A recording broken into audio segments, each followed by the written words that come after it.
Moscow Format Meet. Moscow Format was introduced in 2017 on the basis of the six-party mechanism for consultation of special representatives from Russia, Afghanistan, China, Pakistan, Iran and India. जब Russia ने देखा कि USA Afghanistan को छोड़ के जा रहा है तो रशिया ने चार्ज संभाला कि अब अफ़गानिस्तान में किसकी गवर्नमेंट होनी चाहिए और क्या कर सकते हैं। तब रशिया ने 2017 में मीटिंग बुलाई और फिर 2018 में सेकेंड मीटिंग हुई। इस मीटिंग का मेन ऑब्जेक्टिव है to facilitate the national reclamation process in Afghanistan and to secure peace in that country as soon as possible। मतलब कि अभी जो तख्तापलट हुई है अफ़गानिस्तान में उसको बाकी के 5 कंट्रीज़ कैसे मानती है और डिस्कशन होता है कि कैसे पीस लाया जाए। जो नोट करने की बात है वो ये है कि इंडिया ने 1950 में ही अफ़गानिस्तान गवर्नमेंट को रिकॉग्निशन दिया था और तब से दोनों कंट्रीज़ फ्रेंडली टाइज मेंटेन करती हैं। पर इस साल की मीटिंग में इंडिया और तालिबान पहली बार फेस टू फेस आए हैं ऑफिशियल लेवल पर बात करने के लिए अफ़गानिस्तान का कैबिनेट फॉर्म होने के बाद।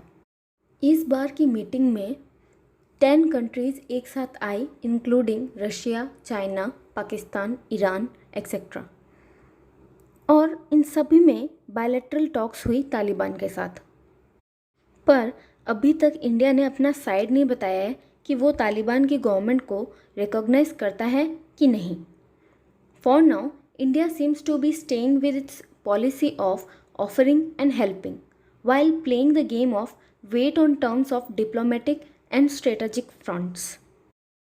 तालिबान और इंडिया की मीटिंग के बाद इंडिया ने ये विलिंगनेस दिखाई है कि वो ह्यूमैनिटेरियन एड प्रोवाइड करवाना चाहता है अफ़गानिस्तान के लोगों को, क्योंकि वहाँ के लोगों के साथ इंडिया एक सॉफ्ट कॉर्नर शेयर करता है। और तालिबान ने भी इस चीज़ को एक्सेप्ट किया है कि इंडिया के साथ ह्यूमैनिटेरियन एटीट्यूड पर ही सारी बात हुई है और इंडिया कंसिडर कर रहा है कि वीट और दूसरे सप्लाईज़ का एक कंसाइनमेंट अफ़गानिस्तान भेजे ताकि लोगों की हेल्प हो। अब इम्पोर्टेंस ऑफ अफ़गानिस्तान क्या है? Afghanistan is a landlocked country. बहुत सारी सेंट्रल एशियन और ऑयल रिच कंट्रीज से अफ़गानिस्तान घिरा हुआ है एंड क्योंकि अफ़गानिस्तान का जियोग्राफिक लोकेशन ऐसी स्ट्रैटेजिक जगह है कि जितने भी रिसोर्सेज रिच कंट्रीज़ हैं वो इस कंट्री से जुड़ी हुई हैं। अफ़गानिस्तान पर हम ऑलरेडी जानते हैं कि कितने एम्पायर्स आकर राज करके गए हैं, क्योंकि उससे पूरे साउथ एशिया पर कब्जा किया जा सकता था और अपनी पावर स्प्रेड कर सकते थे। उसकी लोकेशन इस तरह है कि साउथ ईस्ट एशिया और साउथ एशिया को पूरी तरह कंट्रोल किया जा सकता था। पर धीरे धीरे हमने ये देखा है रिसेंटली कि तालिबान ने अपनी पकड़ बनाई और अफ़गानिस्तान को पूरी तरह अपने कंट्रोल में ले लिया। अफ़गानिस्तान इंडिया का नेबरिंग स्टेट है, तो अब ये देखना है कि दोनों ही कंट्रीज़ बायलैटरल टॉक्स पर आगे कैसे बढ़ते हैं और फ्यूचर में कैसे वापस एक फ्रेंडली स्टेट एस्टैब्लिश होता है दोनों ही कंट्रीज़ के बीच में।